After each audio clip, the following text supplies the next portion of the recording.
so first of all, before I even get started, y'all know this is not my forte. You know this is not my safe spot. You know that I'm probably going to say about 1,000 times.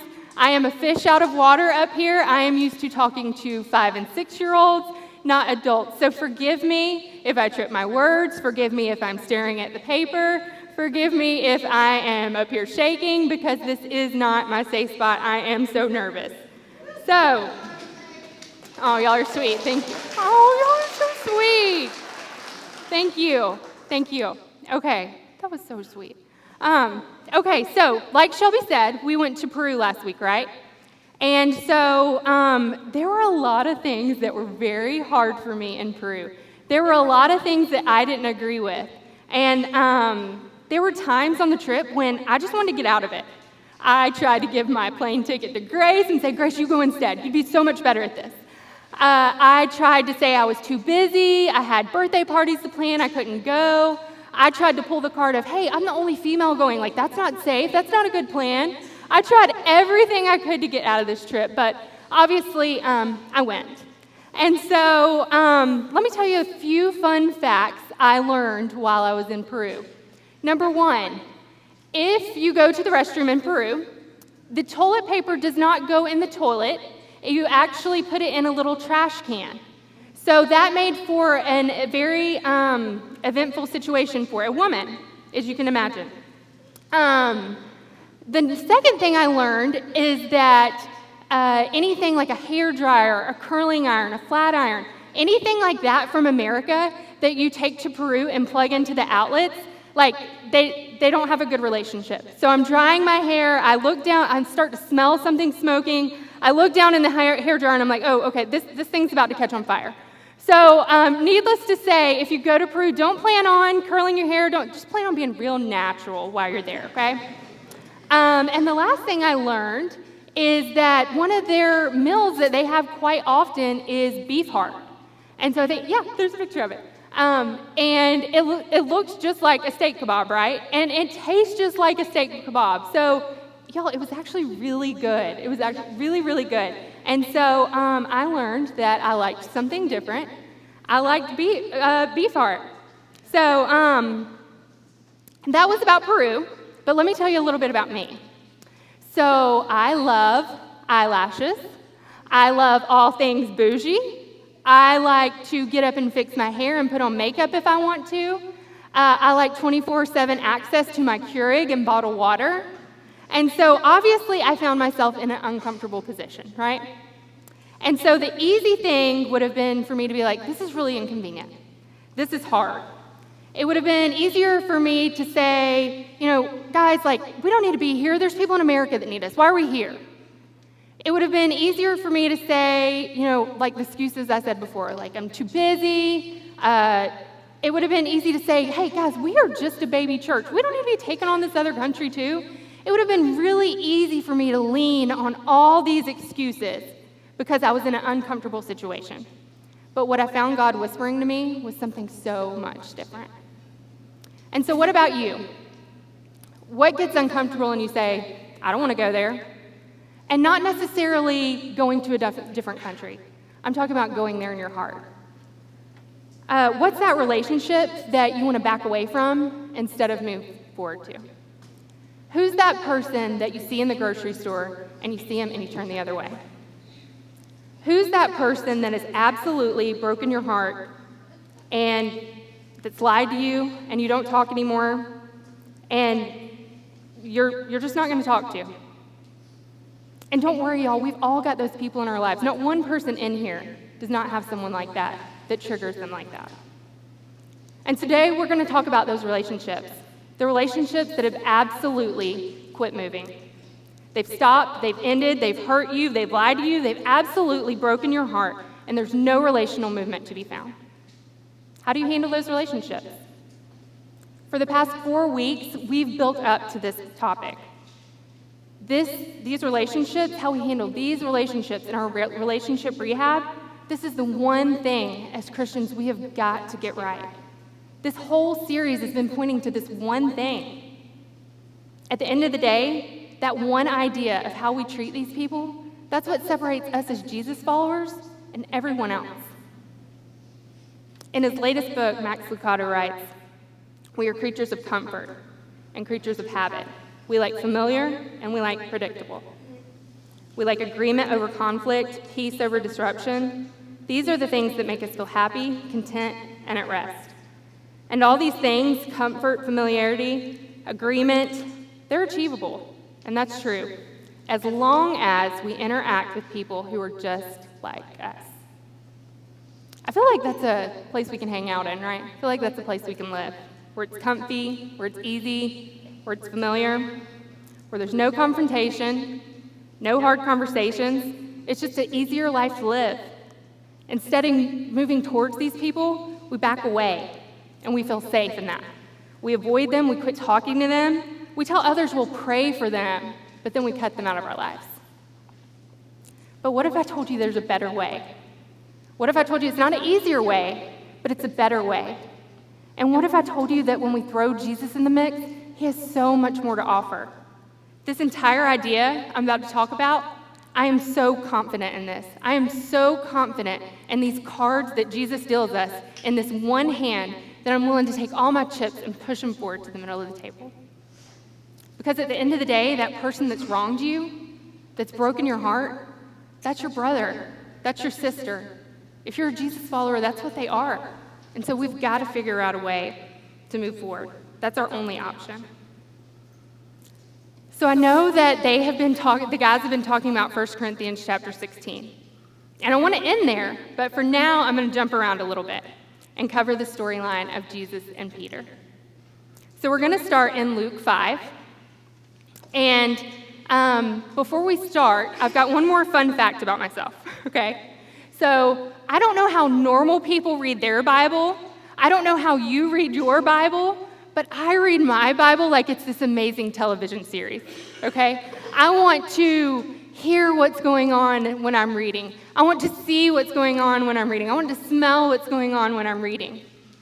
And so when I think about Peter, he's a fisherman, right? And so I think about this guy in camouflage overalls. I think about this guy with a Bass Pro Shop hat on. I think about this guy with like a 2 or 3 day old beard that hasn't shaved. He's got tan skin from being outside fishing. And he's got on boots with mud all over them from being around the water. That's how I see Peter. But when I think about how Peter acts, it's like he's had way too much espresso shots. He's never slowing down. He's always moving, not thinking about his decisions. He's hot, he's cold, and he's the disciple most likely to put his foot in his mouth. Y'all, I can relate a lot with Peter. And that's why he's my favorite. And there's so much about this relationship of Jesus and Peter that I'd love to cover. But for today, because we're on a time limit, I'm going to start with the beginning and the end of their earthly relationship. And I'm going to start that in Luke 5. And they've met before here, but this is one of their first, more lengthy interactions. So here we go. Verse 1. On one occasion, while the crowd was pressing in on him meaning Jesus, to hear the word of God, he was standing by the lake of Gennesaret. And he saw 2 boats by the lake, but the fishermen had gone out of them and were washing their nets. Getting into one of the boats, which was Simon's, he asked him to put out a little from the land. And he sat down and taught the people from the boat. And when he had finished speaking, he said to Simon, "Put your net in the deep water and let down your nets for a catch." And Simon answered, "Master, we toiled all night and nothing, but at your word, I'll let down my nets." And when they had done this, they enclosed a large number of fish, and their nets were breaking. They signaled to their partners in the other boat to come and help them. They came and they filled the boats so that they began to sink. But when Simon Peter saw it, he fell down at Jesus' knees, saying, "Depart from me, for I am a sinful man, O Lord." For he and all who were with him were astonished at the catch of fish they had taken. So basically what's happening here is Jesus is preaching by the Sea of Galilee, and there are crowds everywhere. Everyone wants to hear Jesus preach. So he's like, "Peter, can you take me out on my boat? Because they're closing in on me." But not only did Jesus need to get away physically, Jesus knew that if he got to the middle of the lake, that water would amplify the sound of his voice, and the people in the back would be able to hear him. So Peter was like, "Sure, Jesus, I'll take you there." So they go out to the middle of the lake, and Jesus starts to teach, and I can just envision Peter leaning back in the boat with his feet up on a cooler, maybe like a little toothpick, listening to Jesus, and thinking, man, this guy is good. Like when this guy preaches, I don't even want to check the updates on the Super Bowl. So Jesus gets done preaching, and he says, hey, Peter, now I want you to go to the middle of the lake, and I want you to throw your nets on the right side of the boat. And y'all, I would have loved to have seen Peter's face when Jesus said this to him. Because y'all, Peter's a fisherman. He knows how to fish. And so the reaction on his face would be something along the lines of, I can picture, like if I told my husband Brooks, who is a fisherman, like you need to use this lure, and this is when you need to go, and this is what time. It would have been so bizarre. Like Jesus, that was not his forte, right? And so I can just imagine Pete's face going, okay, city boy, let's go to the middle of the lake. Because what Peter knew is, during that time, you don't fish in the middle of the day. They would go out in the evening when it was getting cooler, and they would take their oil lanterns, and they would line them around their flat-bottom boats, and they would put lights in them. And when they would light them, it would attract all the insects around the boats. And so all those insects would attract the fish, and the fish would jump up and start eating the insects, and the fishermen would take their nets and put the fish back in the boat. That's how they did it. So Peter was like, oh, this is funny, this city boy. He thinks we're going to go to the middle of the lake, and these fish are going to jump up. But he knew that the water was warm during the day, and that all these fish were down at the bottom during the cold weather. But he listened to Jesus. He made a move towards Jesus. He didn't agree with it, but he made a move towards him and did what he wanted him to do. So he did it, and of course, like the story says, the fish just start like jumping in the boat. They just start jumping in. And immediately, Peter falls to his face. Because, y'all, he knew who Jesus had said he was, but at this moment, this is when he actually believed it. He believed that Jesus was the Son of God, because only the Son of God could tell the fish to obey him, and they would. Peter realized that Jesus was the Messiah that he had been waiting for. He goes from calling him Master to Lord in just a few sentences. One small, comfortable move towards Jesus changed their relationship forever. And so for the next 3 years, Peter was one of the closest disciples to Jesus. He experienced miracle after miracle that just paled in comparison to these fish jumping on the boat. He got to see the transfiguration. He was right beside Jesus on the mount when that happened. He got to see Jesus walk on water and actually walk on water with him until his humanity caught up with him. And he got to see Jesus talk to Lazarus, who was dead. He was gone. And by Jesus' voice, Lazarus got up and woke up from the dead. He got to see all that firsthand. Y'all, he got to experience that. He had a front row seat. So when things got hard, Peter didn't blow it, right? Like when the going got tough, Peter was there for Jesus, right? No, like he royally blew it when Jesus needed him the most. Jesus was on trial for murder, and Peter denied him 3 times. 3 separate occasions, people walked up to Peter and said, hey, what do you know about this guy named Jesus? And Peter was like, who? I don't know him. Who are you talking about? Peter was unloyal, distrustful, and totally, absolutely turned his back on his relationship with Jesus. Does that sound familiar to you? Has anyone ever done that to you in your life? Who's treated you this way? Who in your life, when the pressure was turned on, turned their back on you when you needed them the most?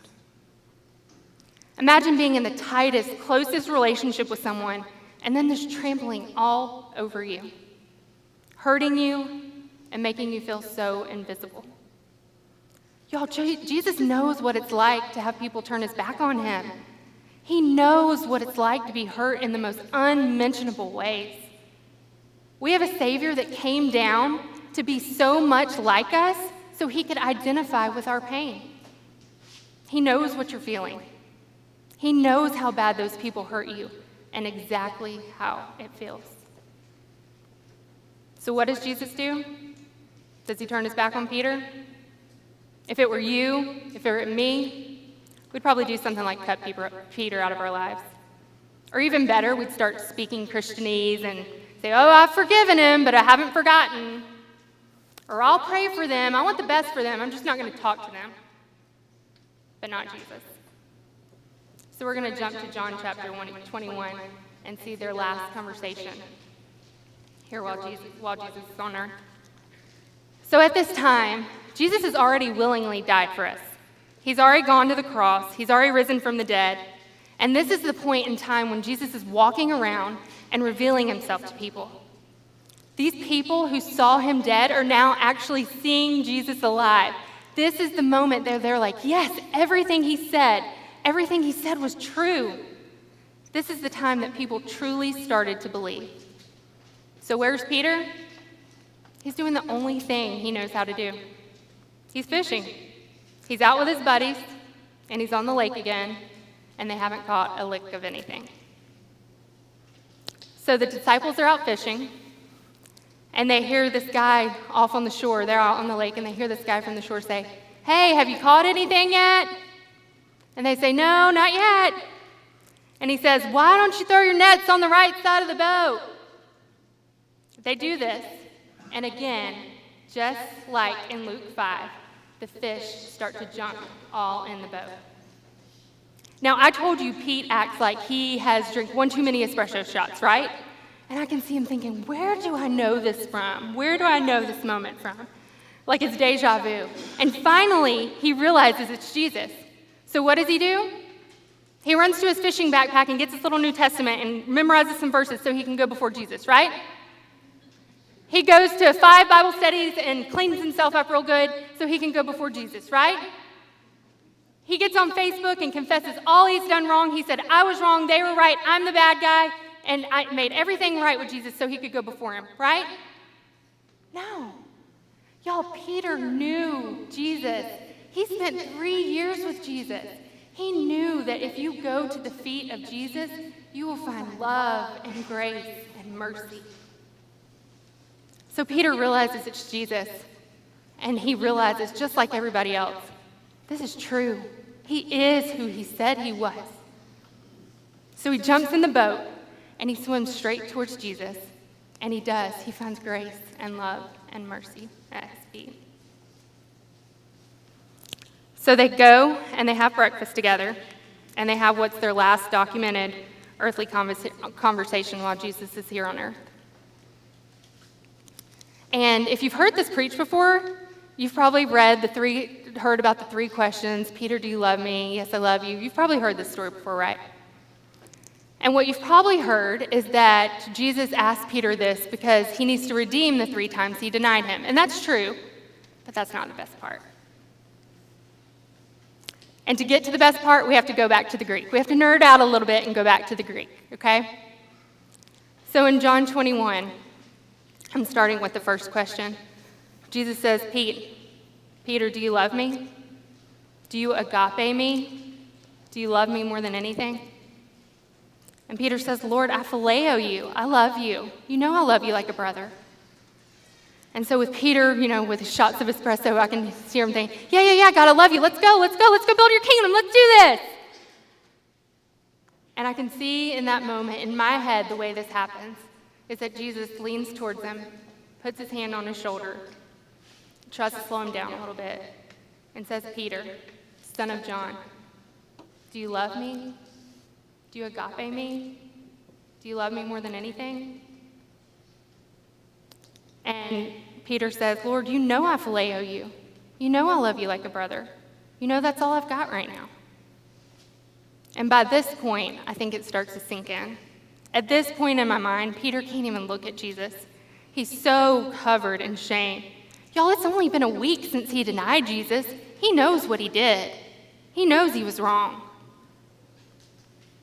So I can see him looking down at his dirty fishing boots, kind of dusting off the mud, just covered in shame.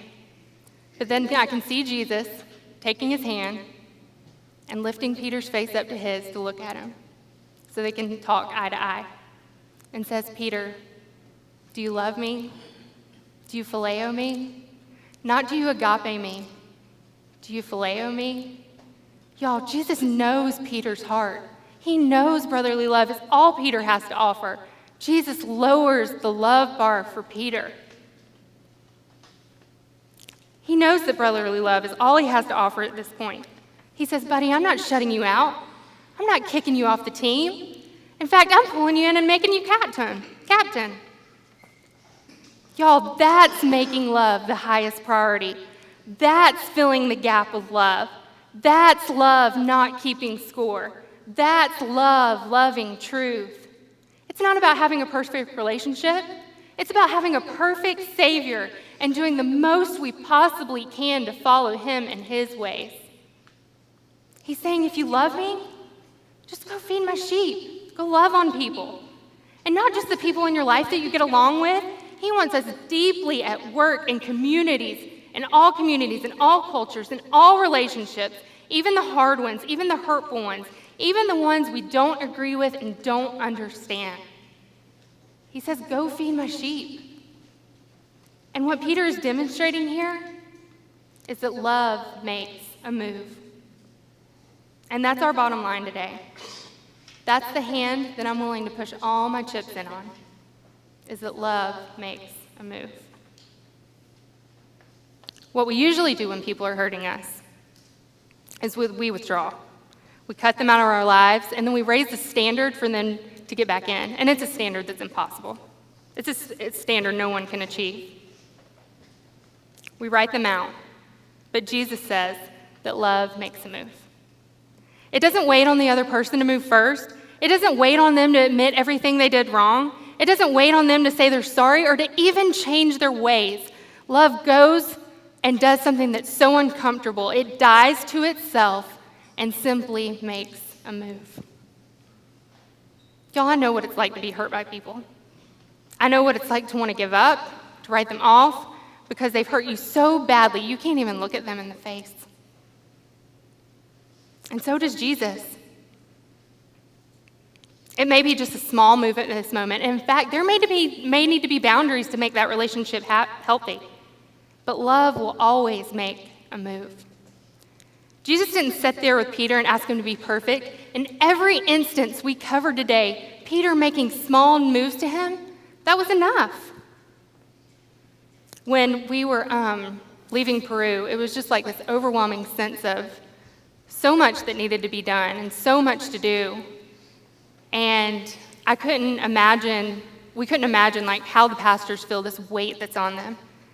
And the pastor that we were staying with was talking to us about this, and he said something along the lines of, we just scratch where there's an itch.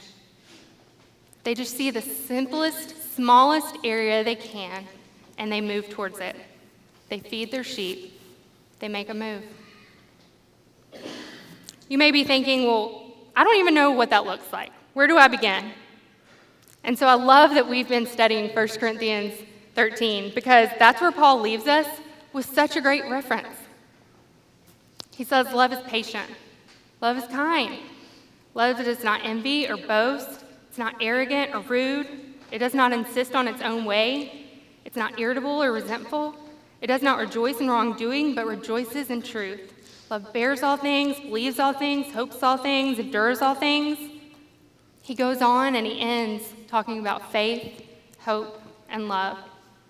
And so for us, if we're a Jesus follower, faith has to be our foundation. Hope has to be our attitude. And love has to be our action. Not just for others, but for ourselves. Y'all, it's hard, it's messy, it hurts, but y'all, at the end of the day, we at the gathering believe it is worth it. It is worth it to make a move. And some of you are sitting here today and thinking, yeah, well, all that's real nice, Katie. That's real great. But you don't know the details of my story. You don't know what they did to me. You don't know the hurt they caused. You don't know the wrongdoing and pain that they brought to my life. And y'all, this may sound really arrogant. It may sound rude, but I don't need to know the details. I really don't. All of that pain and everything that person did to you, Jesus died for those things. We have enough love for this. No matter what you've been through, no matter what they've done to you, no matter how many times they've hurt you, we have enough love for this. How do I know? Because God is with us. He hasn't abandoned us. He's never left us. He is alive and he is here with us right now. He grabbed his cross, yours and mine, climbed up a hill and died for us. And not just us, but But that person that's done you wrong, he died for them too. You see, while the world and everything in it tells us to cut these people off, Jesus made a move by dying for us, resurrecting, and defeating death. And he simply looks at us and says, now go feed my sheep. Go make a move. Y'all, this is Jesus. This is who he is and who he wants us to be. So this entire series, we've talked about relationships, and maybe it's a time that you want to talk about yours. So the band is going to come up and play one last song. And maybe this has got you thinking. Maybe you're ready to talk about these relationships. Or maybe this Jesus guy I talked about, maybe you've never known a love like this, and you want to know more. I'll be at the back. Shelby will be at the back. Jesse will be around after service. And we'd love to talk to you about this. So we're going to sing one more song. But guys, if you remember anything, I want you to remember that the world is full of people just waiting on someone else to make a move. What if we at the gathering were the first people to make the step towards love? What if we at the gathering were here, known as Sonoya, when no matter what people do to us, we are going to make a move?